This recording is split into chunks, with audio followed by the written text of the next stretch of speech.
Magandang araw mga kababayan, and this is Divine PH, and ngayong araw pag-usapan lang natin yung mga ilan sa kaganapan dito sa ating bansang Pilipinas. So kung matatandaan nyo, kahapon nagkaroon po ng hearing or nagpatawag po ang TRICOM ng hearing at inimbitahan nga po yung nasa 40 po ata ito na mga content creators, influencers na mga DDS.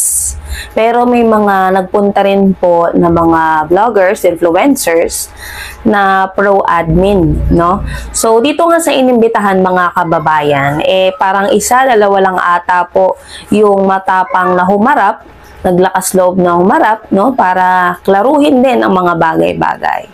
Una sa lahat mga kababayan, gusto ko lang sabihin na itong ginagawa po ng TRICOM, dapat lang naman talaga kasi alam nyo naman, no, hindi lingid sa kaalaman ng ating mga kababayan na grabe pong laganap ang fake news. 'Di ba? Yung mga misleading, yung mga out of context na mga ibinabalita, yung mga fake news na ginagawa lang, script lang, pero pag tinanong mo naman, wala silang maipakitang ebidensya na mismong sila, hindi nila alam kung totoo ba. Ang point ko lang naman dito mga kababayan, dahil sa laganap ang fake news, ngayon gumagawa na ng aksyon ang mga nasa taas, no, yung mga kinauukulan natin.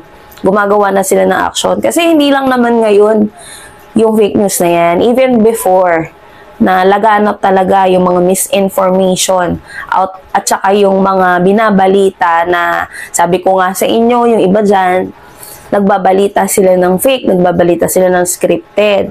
Mga kababayan, walang masama, no, ang magpahayag ng opinion, walang masama na i-criticize yung administrasyon, i-criticize yung mga nakaupo sa pwesto. What's wrong is yung the point na gagawa ka ng fake news, yung gagawa ka ng imbentong balita. 'Di ba? Obviously, mga kababayan, ilang beses ginawa ito ng mga kritiko ni President Bongbong Marcos para siraan siya. Dahil ayaw nila kay PBBM, gagawa sila ng fake news, maninira sila. Walang masama, wala namang nagsasabing bawal mag-criticize. Lahat tayo may karapatan na magbigay ng komento, lalo na sa mga politikong inupo hinalal natin, 'di ba? Kasi dapat ang main priority nga nila paglingkuran lang ang Pilipinas, ang ending ang nangyayari. Ang priority nila maupo sa pwesto at pagtapos i-priority na lang yung sarili nila. Nang mawawalan sila ng paki sa mga Pilipino, biglang yung loyalty nila sa ibang bansa na o sa China. Which is true, mga kababayan. Walang pumipigil sa kanila na magbigay ng opinion, ng mag-criticize, kasi nasa democratic country tayo. So, karapatan ng bawat Pilipino ang magbigay ng opinion. Pero sabi ko nga, pag dumating sa point na gumawa ka ng fake news, magbalita ka ng hindi totoo, magbalita ka ng mali, yun yung dapat talagang bigyan ng parusa. Kasi mga kababayan, bilang, syempre sinasabi nga nila influencer sila, nakaka-influence sila ng tao. Ang mali doon, nakaka-influence sila gamit yung maling balita. Yung hindi totoong balita, dahil lang may galit sila sa specific na tao na to. Ako mga kababayan, kung tatanungin nyo ako, kahit i-check nyo pa yung mga previous commentary natin, yung mga last year na commentary natin, wala tayong binabalita doon na sarili lang natin or tayo sa atin nagsimula. Lahat po yun, may mga right sources. Kung hindi man right sources, yung mga kinikriticize natin, ng mga naging leader before, galing din yun sa kanila. Kumbaga sila yung nagbulgar sa sarili nila. Tapos, nagbibigay lang tayo ng opinion natin. And yun yung difference, no, ng pagpapakalat ng fake news. Sa nagbibigay ng opinion sa specific na issue, na problema na kinakaharap ng bansa. Wala akong pake kung mag-criticize sila, lalo na kung yun talaga yung totoo, 'di ba? Pero ang pake ko kasi is yung nagpapakalat sila ng maling impormasyon. Katulad nung sasabihin nila na ang presidente natin tamad, walang ginagawa. Siyempre, i-debunk ko yan mga kababayan. Papatulan ko yan. Bakit? Bilang isang Pilipino na responsable, na aware sa ginagawa ng pamahalaan, na inaalam yung mga ginagawa, yung effort ng administrasyon ngayon, hindi ako makakapayag na magsasalita sila ng ganon or magsasabi sila na ganon na walang ginagawa ang Pangulo, which is marami. And hindi ko alam kung bakit hindi nila nakikita yon. Maybe because may script na binigay sa kanila, maybe because ito yung focus nila, dahil dun sila kumikita. 'Di ba? Yun lang naman yun mga kababayan eh. Kahit alugugin nyo yung mga previous commentary natin, wala kayong makikita dyan na inimbento ko.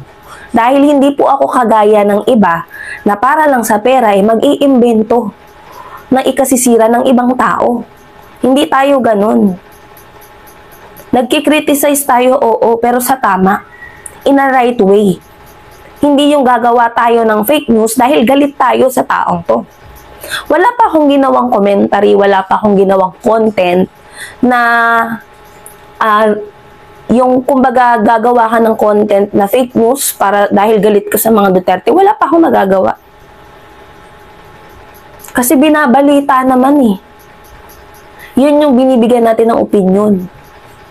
At yung iba dun, sa kanila mismo nang galing, sa bunganga nila mismo lumabas. And binibigyan lang natin ng opinion. Lalo na kung alam naman natin na yung mga sinasabi nila, hindi totoo.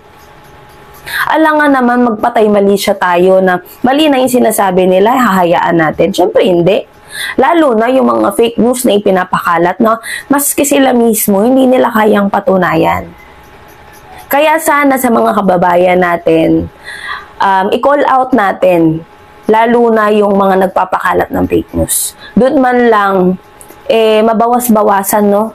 Kasi kailangan ma-call out sila yung mga gumagawa ng fake news. Sabi ko sa inyo, hindi ako against sa mga taong nagkikriticize sa mga nakaupo, sa mga nasa pwesto. I-criticize nyo kung may nakikita kayong mali, that's okay. But not to the point, nagagawa ka ng fake news dahil nagbe-benefit ka doon. Or dahil may usapan kayo na, gawan mo ng fake news si si ganito, si ganyan. Bibigyan kita ng ganyan, ng ganito. Di ba? Yung mga ganong bagay. Ang sarap matulog sa gabi na wala kang tinatapakan, sinisiraan na tao. Sabi ko nga sa inyo, okay lang mag-criticize. Pwede tayong mag-commentary, magbigay ng opinion. Pero yung gagawa ka ng fake news, iba na po yun. Maling-mali na yun. Kaya sana maging responsable tayo na lagi tayong nasa social media, 'di ba? Ano ba naman yung i-check natin, i-fact-check natin tayo mismo kung totoo yung binabalita nitong taong to. Hindi yung susul-sul pa tayo, dadagdag pa tayo. Tapos ang ending kayo din ang mapapahiya. Kasi nga, fake news eh. 'Di ba? Ganun lang mga kababayan, tayo mismo sa atin magsimula. Na dapat tayo mismo nagpa-fact check. Inaalam natin yung totoo bago natin sulsulan, patulan, makisawsaw sa issue. Kasi at the end of the day, mga kababayan, tayo lang yung makakagawa niyan na i-double check natin, triple check natin kung totoo ba to. Kasi mahirap maging biktima ng fake news. Kawawa naman kayong nagpapauto sa mga gumagawa ng fake news. Diyan sila kumikita Siyempre gagawin nila ang lahat, no? Para may mahikayat sila ng mga tao sa fake news na yon. At ang ending, may mababasa ka, ay dati naniniwala ako sa taong to.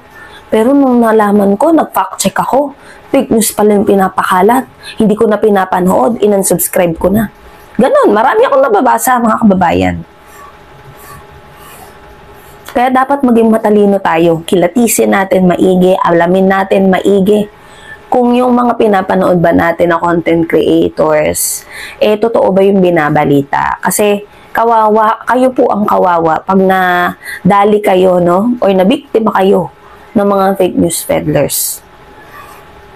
So yun lang mga kababayan, reminder lang po ha. Hindi po ako hindi ko kini-question yung mga pag-criticize ng iba sa administrasyon. May karapatan sila, yes. Pero pag yung point na ginawa na nila ng fake news, wala ng katotohanan, pinipeke na lang, eh hindi po tayo papayag ng ganun. Lalo na kung nakikita natin na nagtatrabaho si President Bongbong Marcos. So ilang mga kababayan, share natin yung video na to para naman marami po sa mga kababayan natin ang magising sa katotohanan. So yun lamang po and maraming salamat sa inyong lahat.